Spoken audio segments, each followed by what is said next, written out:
दोस्तों नमस्कार, जय हिंद, वंदे मातरम। कक्षा 11वीं वाले सभी विद्यार्थियों के लिए आ चुका है अर्थशास्त्र का अर्धवार्षिक परीक्षा पेपर।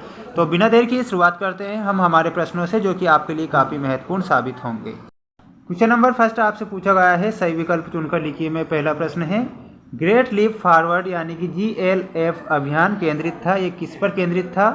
तो ऑप्शन दिए गए हैं, विस्तृत औद्योगिकीकरण, नई कृषि राजनीति पर, या फिर निजीकरण पर, या फिर आर्थिक सुधारों पर। तो इसमें आप करेक्ट उत्तर क्या बताएंगे? इसमें आपको करेक्ट उत्तर बताना है ऑप्शन नंबर ए, विस्तृत और औद्योगिकीकरण आप करेक्ट उत्तर बताएंगे। वर्तमान भारत में मातृत्व मृत्यु दर क्या है? देखिए, वर्तमान में जो भारत में मातृत्व मृत्यु दर होती है, इसमें आप करेक्ट उत्तर बताएंगे ऑप्शन नंबर ए 178। ठीक, बढ़ते हैं नेक्स्ट क्वेश्चन की ओर, जो कि आपसे पूछा गया है, अति महत्वपूर्ण प्रश्न है।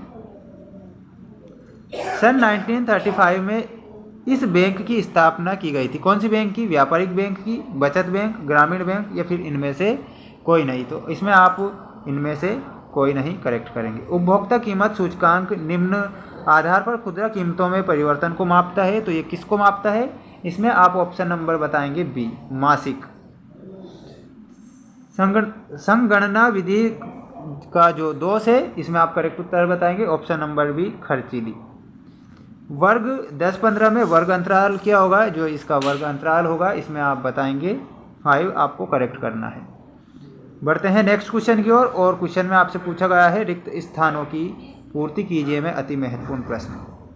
बहुलक बराबर 3, मध्यिका -2 में आप करेक्ट करेंगे माध्य। पहले में आपको माध्य लिखना है। सांख्यिकी का विज्ञान है, तो ये गणना का विज्ञान है। किसका विज्ञान है? गणना का।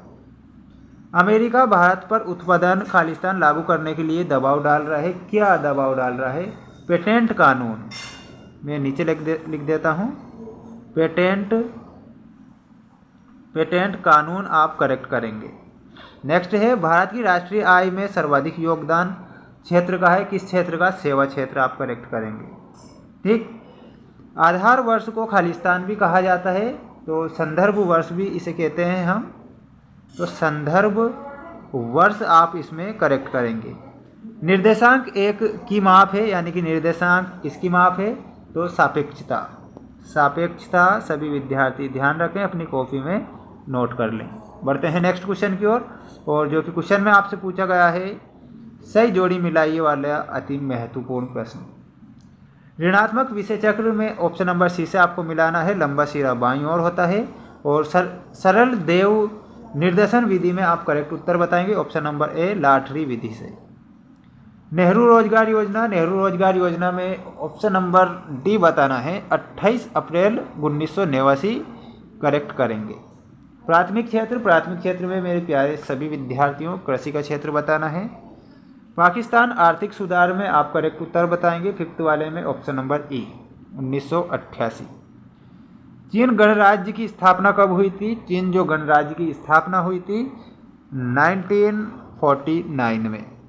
पाई आरेख का दूसरा नाम क्या होता है? जो पाई आरेख है, इसका दूसरा नाम होता है वृत्तीय आरेख। आप करेक्ट करेंगे।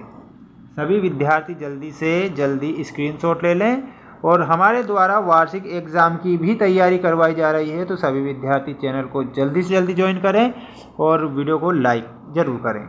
और नेक्स्ट जो आपसे क्वेश्चन पूछा गया है, सत्य असत्य लिखिए में अति महत्वपूर्ण प्रश्न है, जैसा कि आप देख सकते हैं आपकी स्क्रीन के सामने। सन 1988 में केंद्रीय सरकार ने माध्यमिक शिक्षा के व्यावसायीकरण का कार्यक्रम आरंभ किया, तो ये आपका सत्य हो जाएगा। प्राथमिक शिक्षा के अंतर्गत, देखिए, प्राथमिक शिक्षा के अंतर्गत प्राथमिक तथा मध्य दोनों शिक्षाएं आती है, तो ये भी आपका सत्य होगा।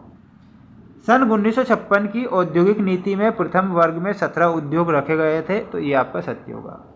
वैश्वीकरण में पूरे विश्व को एक सत्ता के रूप में नहीं माना जाता है, तो ये आपका असत्य हो जाएगा।